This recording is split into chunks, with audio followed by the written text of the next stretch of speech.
अहिल्यानगर मध्ये सोनाई येथे मातंग समाजातील संजय विराग या युवकावरती अमानुषपणे प्राणघातक हल्ला करणाऱ्या आरोपींना तात्काळ अटक करून कठोर शिक्षा होण्याबाबत महाराष्ट्र प्रदेश झोपडपट्टी सुरक्षा दल या संघटनेच्या वतीने तहसील कार्यालय येथे निवेदन देण्यात आले।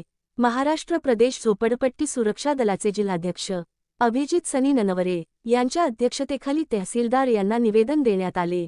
या निवेदनामध्ये संजय विराग या युवकावरती हल्ला करणारे सर्व आरोपी तत्काळ अटक करून त्यांना मोका कायद्याअंतर्गत संबंधित आरोपींना 3-4 जिल्ह्यातून तडीपार करावे, तसेच अॅट्रॉसिटी कायद्याअंतर्गत गुन्हा दाखल करावा व संघटनेच्या माध्यमातून दुसरी मागणी करण्यात आली की ज्या हद्दीमध्ये गुन्हा करण्यासाठी आरोपींना मोकळी दिली तेथील सहाय्यक पोलीस निरीक्षक विजय माळी यांच्यावर ठपका ठेवून गुन्हेगारांना प्रोत्साहन देणाऱ्या विजय माळी यांना आरोपीसह पोलीस प्रशासनातून बरखास्त करावे आणि जलद गतीने न्यायालयामध्ये हे प्रकरण दाखल करून संबंधित आरोपींना कठोर शिक्षा करावी, अन्यथा महाराष्ट्र प्रदेश झोपडपट्टी सुरक्षा दलाचे संघर्षनायक लोकनेते माननीय भगवानरावजी वैराट साहेब यांच्या नेतृत्वाखाली महाराष्ट्रभर आंदोलन छेडले जाईल।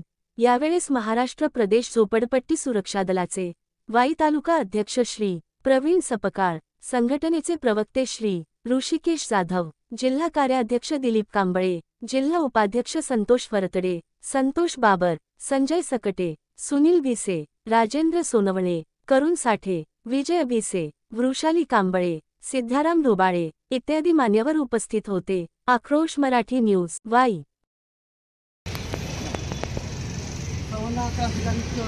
जय शिवराय, जय लवजी, जय भीम, जय अण्णाभाऊ। आज आम्ही महाराष्ट्र प्रदेश झोपडपट्टी सुरक्षा दल जिल्हाध्यक्ष नात्याने तसेच वाईतील प्रमुख शिष्टमंडळ हे अहिल्यानगर सोनाई परिसरात मातंग समाजातील युवक संजय विराग याच्यावरती प्राणघातक हल्ला झाल्याबद्दल तहसीलदार वाई यांना निषेधार्थ पत्र देण्यासाठी आज आम्ही सर्वजण इथे उपस्थित आहोत। अहिल्यानगर सोनाई परिसरातला असणारा संजय विराग त्याच्या कामानिमित्त बाहेर जात असताना काही समाजकंटक मनोवादी विचाराचे 4-5 गाड्या तिथं आल्या। त्याला लाकडी दणक्याने बेदम मारहाण करून एका रानात नेलं। त्या ठिकाणी त्याला त्याच्या हातापायावरती 4 व्हीलर 2 व्हीलर गाड्या घालून त्याचे पाय तोडले। त्याचबरोबर त्याच्या तीक्ष्ण हत्याराने त्याच्या डोक्याला गंभीर इजा केली। त्याच्यामध्ये दुर्दैवाने त्याचा एक डोळा निकामी झाला। तिथे न थांबता हे कुरूकमी निर्दय लोकांनी त्याच्या अंगावर थुकले, त्याच्या तोंडावरती लघुशंका केली। असं करून मेलेल्या अवस्थेत त्याला उचलून एका शाळेच्या प्रांगणात टाकले।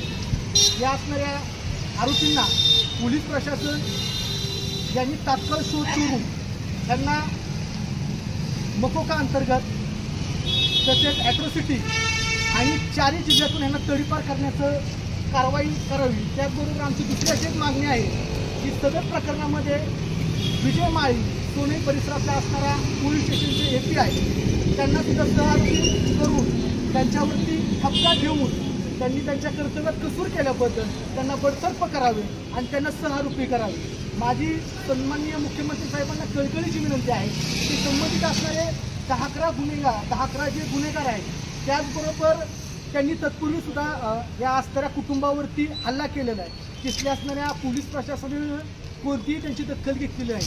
म्हणून आमचा असणाऱ्या या सन्माननीय मुख्यमंत्री साहेबांना कळकळीची विनंती आहे की आपण आल्यापासून आम्हाला असं शंका वाटते की असणारा दलित वर्ग हा सुरक्षित आहे का, तर आपण सदर प्रकरणामध्ये जातीने लक्ष घालून या असणाऱ्या आरोपींना तात्काळ न्यायालयाच्या जलद प्रक्रियेने कारवाई करावी अशी आम्ही विनंती करतो।